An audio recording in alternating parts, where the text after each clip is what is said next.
Hello everyone. So last time Sophie and the BFG mixed up their dream. Well, the BFG mixed up the dream while Sophie watched. And well, was it a dream or was it a nightmare? It was a troggle humper, a really, really bad nightmare. And they put it in a jar, captured it, but it's moving around all fearsome, and they're ready to go. And where are they going? They're going to which country? England. And which city in England are they going to? London. And who are they going to see in London? They're going to see the Queen. And where does the Queen live? In Buckingham Palace. Okay, so journey to London.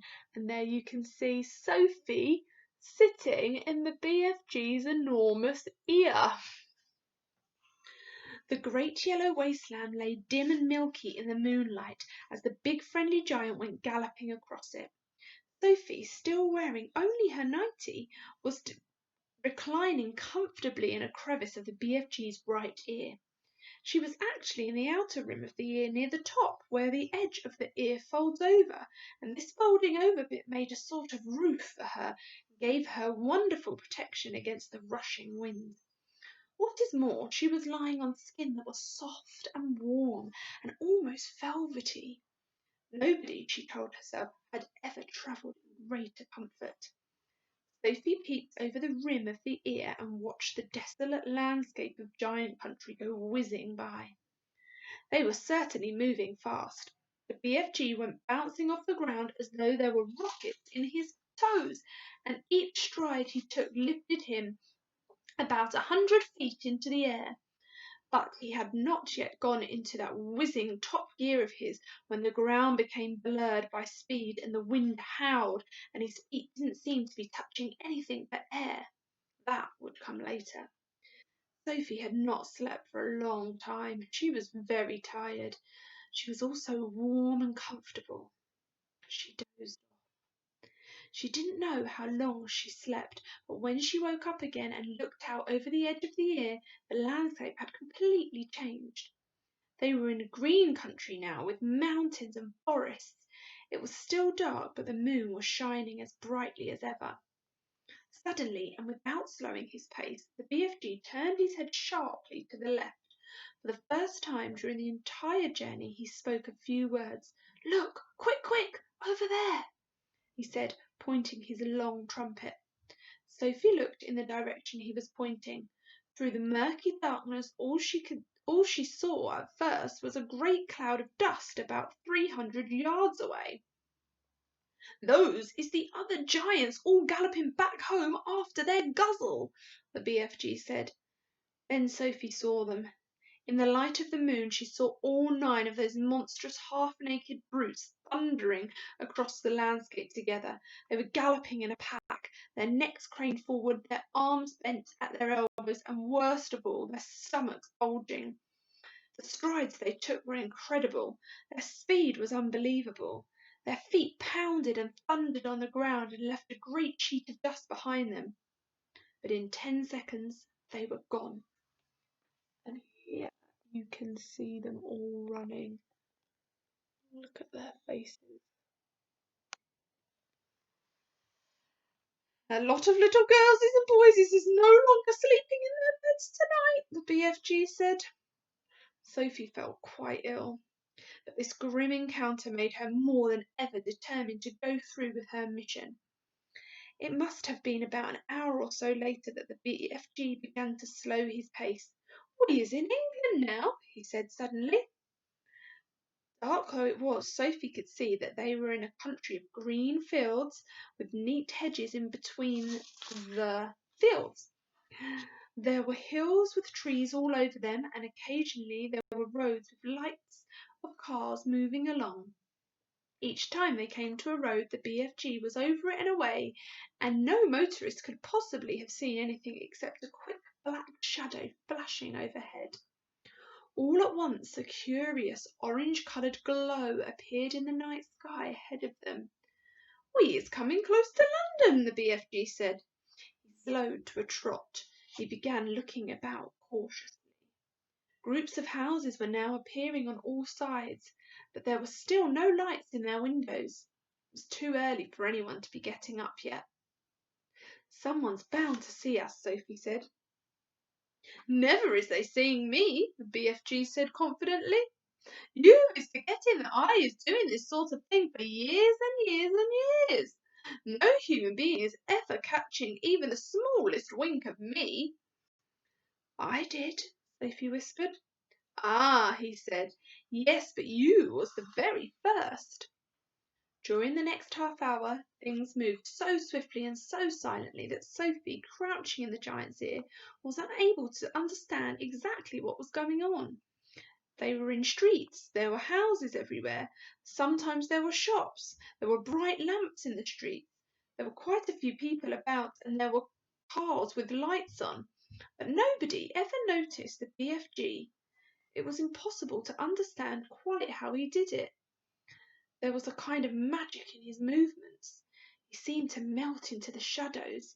He would glide. That was the only word to describe his way of moving. He would glide noiselessly from one dark place to another, always moving, always gliding forward towards the streets of London, his black cloak bending with the shadows of the night. It is quite possible that one or two late-night wanderers might have thought they saw a tall black shadow skimming swiftly down a murky side street, but even if they had, they would never believe their own eyes. They would have dismissed it as an illusion and blamed themselves for seeing things that weren't there. Sophie and the BFG came at last to a large place full of trees. There was a road running through it and a lake.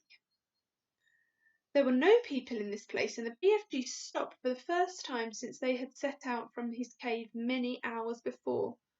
"What's the matter?" Sophie whispered in her under-the-breath voice.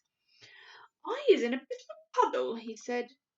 "You're doing marvellously," Sophie whispered. "No, I isn't," he said. "I is now completely boggled. I is lost." But why?" "Because we is meant to be in the middle of London, and suddenly we is in green pastures."